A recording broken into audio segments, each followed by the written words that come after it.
श्री स्वामी समर्थ. जय जय स्वामी समर्थ. श्री स्वामी समर्थ. माझ्या लाडक्या भक्ता, आज मी तुझ्याशी अत्यंत कठोर पण तेवढ्याच मायेने बोलायला आलो आहे. आज मी तुला शेवटचं सांगतोय. जर आज तू माझ्या या शब्दांकडे दुर्लक्ष केलंस, मला टाळलास, तर मी तुझ्या परत कधीच दिसणार नाही. होय, हा माझा तुला शेवटचा इशारा आहे.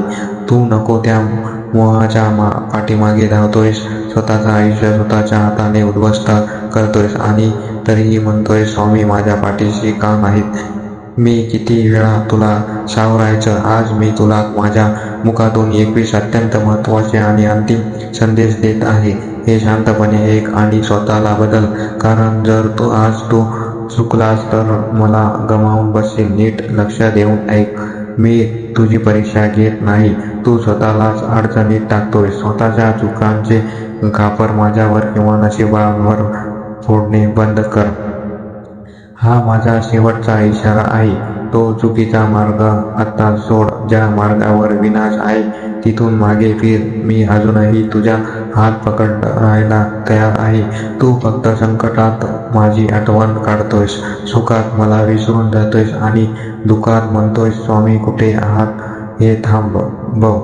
लोकांना खुश करण्याच्या नादात तू मला अंतर देत आहेस. जग आज आहे, उद्या नाही, पण मी कायम तुझ्यासोबत होतो.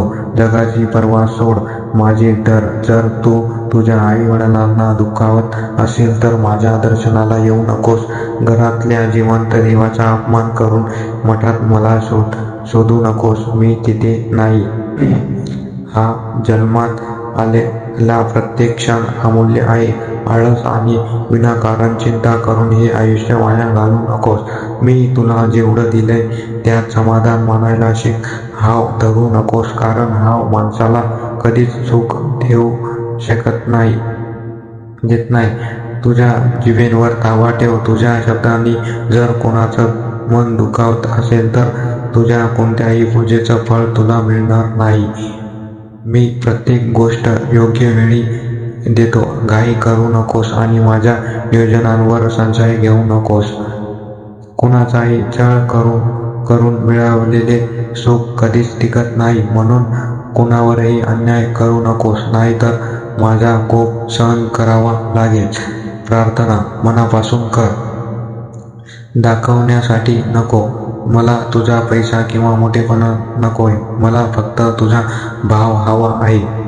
भूतकाळात जे घडलं ते विसरून जा. ज्या गोष्टी बदलता येत नाहीत त्यांच्यासाठी रडत बसणे मूर्खपणा आहे.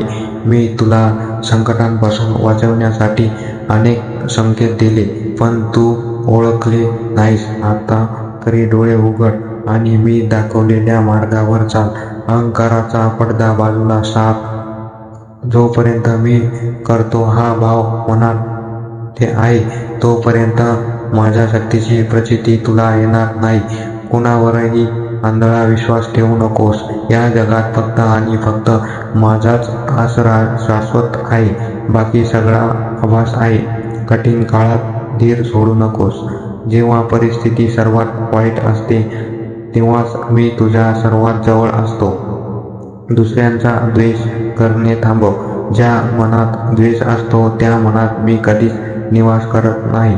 माझ्या नावात अगाध शक्ती आहे. जेव्हा मन विचलित होईल तेव्हा शांत बसून फक्त श्री स्वामी समर्थ जप कर. तुला मार्ग सापडेल. परिघाबाहेर जाऊन विचार कर. ज्या गोष्टी आज तुला संकट वाटत आहेत त्या तुला परिपक्व करण्यासाठी मी रचलेली चक्र आहे.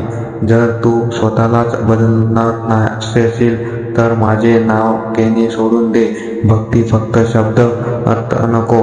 ती मनात तुझ्या आचरणात दिसली पाहिजे. हा निरोप म्हणजे तुझी शेवटची संधी आहे. हा निरोप ऐकल्यानंतरही जर तू बदलला नाहीस तर तुझा मार्ग वेगळा आणि माझा मार्ग वेगळा. माझ्या प्रिय भक्ता, स्वामींनी आज अगदी पोटतिडकीने तुला हा शेवटचा निरोप दिला आहे. स्वामी कधीच आपल्या भक्ताला अंतर देत नाहीत, पण जेव्हा भक्त स्वतःहून विनाशाच्या मार्गावर जातो तेव्हा स्वामींना असे कठोर शब्द वापरावे लागतात. ही तुझ्यासाठी स्वतःला बदलण्याची शेवटची संधी आहे. स्वामींना कायमचे गमवायचे नसेल तर आत्ताचा योग्य मार्गावर ये. जर तुला स्वामींचा हा शब्द अंतर करायला स्पर्श करून गेला असेल तर तू स्वतःला बदलण्यास तयार असेल तर कमेंटमध्ये पूर्ण श्रद्धेने लिही, श्री स्वामी समर्थ. मी चुकलो, मला क्षमा करा. हा व्हिडिओ अशा प्रत्येक भक्तांपर्यंत पोहोचावा जो भटकला आहे. चॅनलला सबस्क्राईब करा आणि स्वामींच्या सावलीत राहा. अक्कलकोट निवासी श्री स्वामी समर्थ महाराज की जय. श्री स्वामी समर्थ. धन्यवाद.